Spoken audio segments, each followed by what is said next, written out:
Türkmenistan'daki Marguş Antik Kenti, Orta Asya'nın en önemli arkeolojik merkezlerinden biri. Antik kentte kazı çalışmaları sürüyor. Yaklaşık 4000 yıllık geçmişe sahip Marguş Antik Kenti'nde kazı çalışmaları 1974 yılında başladı. Karakum Çölü'nde Marguş medeniyetine ait 300'den fazla yerleşim yeri kumun altında bulunmayı bekliyor. Türkmenistanlı uzmanlar Rusya'dan gelen meslektaşları ile birlikte 1000 hektarlık geniş bir alanda kazı çalışmalarını sürdürüyor. Türkmenistan'ın Mari eyaletindeki kazılar bölge halkının bilimde ulaştığı seviye hakkında da bilgiler veriyor.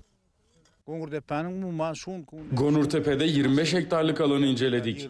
Tunç çağına uzanan bölgede şehir inşaatının tüm koşulları göz önünde bulundurulmuş. Kuzey yıldızına göre inşa edilen binalarda pişmiş tuğla kullanılmış. Astronomi ve geometri ileri düzeyde.